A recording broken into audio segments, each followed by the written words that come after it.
នេះគឺជា project តាក់ទងជាមួយនឹងgym management system ដែលខ្ញុំធ្វើការ build ឡើងគឺសម្រាប់ឲ្យមិត្តភក្តិរបស់ខ្ញុំ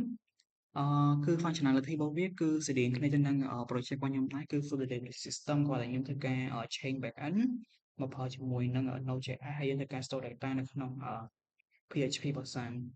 ហើយក្នុងការ run backend server ដែលយើងដំបូងឡើយយើងត្រូវចូលទៅកាន់SAM ហើយយើងធ្វើការ run Apache ហើយយើង start MySQL ហើយយើង run ជា admin ហើយនេះគឺជា data warehouse របស់ gym management system ហ្នឹងហើយបន្តមកទៀតយើងទៅកាន់ run backend server យើងប្រើទៅជាមួយនឹង command prompt ដោយសារតែ PowerShell របស់ខ្ញុំវាអាចធ្វើការ run code របស់ Node.js កើត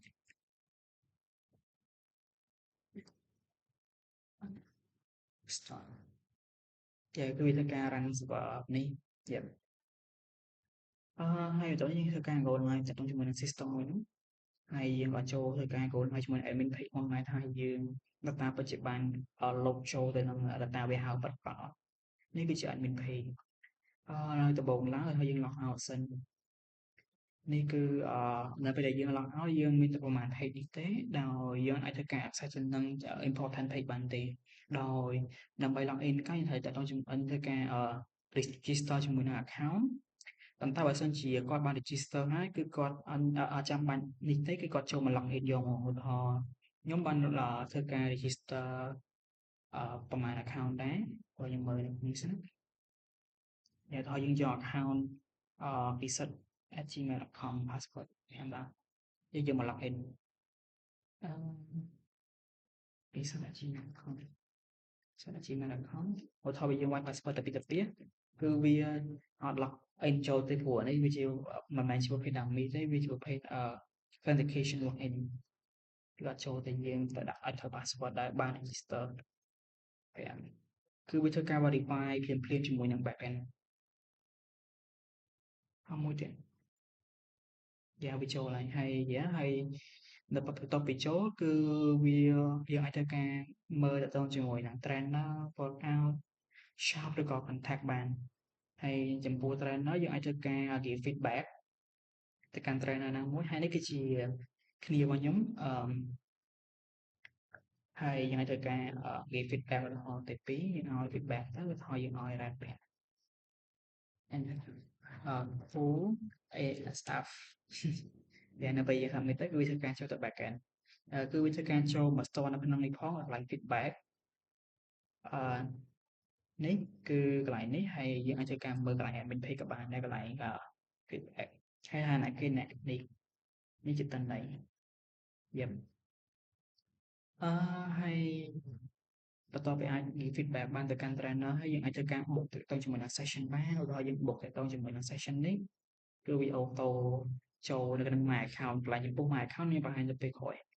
ហើយនេះជា shop គឺសេរីនៅនឹង project របស់ខ្ញុំដែរគ្រាន់តែយើងអាចធ្វើការ add to cart ប៉ុន្តែ cart ហ្នឹងគឺខ្ញុំ add នៅខាងក្រោមហើយយើង add តាមដល់ Monster Energy ហើយយើងចូល proceed to payment ហើយនៅនេះ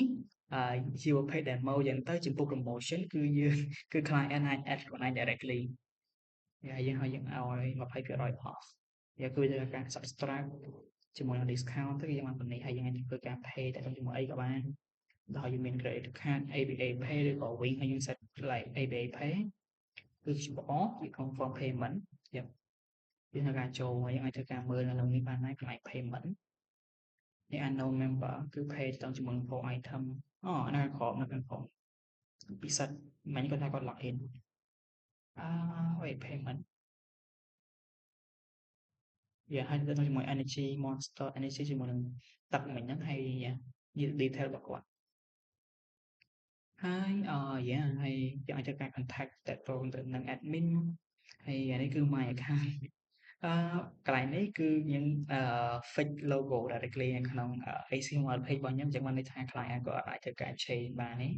អាហ្នឹងធ្វើការទៅជាមួយនឹង future របស់ខ្ញុំធ្វើឲ្យ client អាចធ្វើការ change ទៅជាមួយនឹង